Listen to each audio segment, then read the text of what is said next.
মজলুমরা বিজয়ী হয়েছে। মাকারু মাকরান মাকারনা মাকরান হুম লা ইয়াশউরুন ফানজুরু কাইফা কানা আকিবাতুল মাকরিহিম আন্না দাম্মারনাহুম কাওমাহুম আজমাইন। আল্লাহ তাআলা বলেন যে হে নবী, তারা ষড়যন্ত্রের পর ষড়যন্ত্র করছে, আল্লাহ কৌশল অবলম্বন করছে, তারা বুঝতে পারে নাই।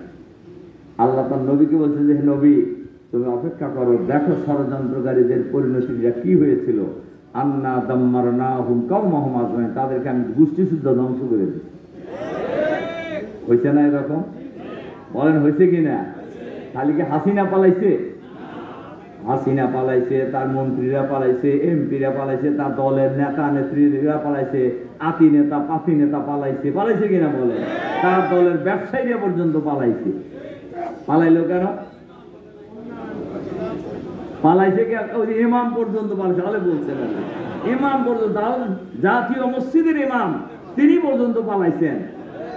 এই বাংলাদেশের সবচাইতে বড় ঈদগাহ শোলাকিয়ার ইমাম পর্যন্ত পালাইছে।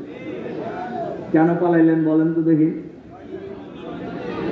আমাদের নেতাদেরকে ফাঁসিতে ঝুলিয়ে হত্যা করা হয়েছে নির্মম ভাবে, মিথ্যা মামলা দিয়ে, মিথ্যা সাক্ষী দিয়ে, মিথ্যা ষড়যন্ত্রমূলক বিচার করে ফাঁসি দেওয়া হয়েছে। কিন্তু আমাদের নেতারা দেশ থেকে পালায় নাই। জামাতের লোকেরা দেশ থেকে পালায় নাই। আপনারা পালাইলেন কেন? তারা পালাইলো কেন? হ্যাঁ বলেন তো, পালাইলো কেন? পালাইছে এ কারণে, তারা এ পরিমাণ অপরাধ করছেন, তারা মনে করছেন না পালাইলে রক্ষা হবে না। না পালাইলে কি রক্ষা হবে না? যারা তো বলছিলেন যে তারা যদি ক্ষমতা থেকে চলে যায় তাহলে একদিনে কয় লাখ লোক মারা যাবে?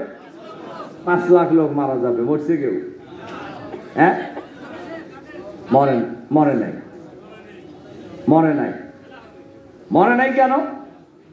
মরে নাই এ কারণেই, জামাত ইসলামের পক্ষ থেকে সারা দেশে এই ইনস্ট্রাকশন দেওয়া হয়েছিল, আমাদের উপর জুলুম করা হয়েছে, আমাদের দ্বারা যেন কেউ জুলুমের শিকার না হয়। আমাদের উপর জুলুম করেছেন, আইনের মাধ্যমে তাদের শাস্তির ব্যবস্থা হবে।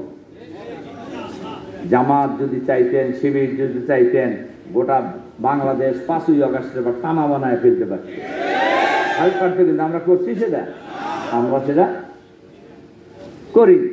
আমরা সেটা করিনি এবং আমরা করবো না।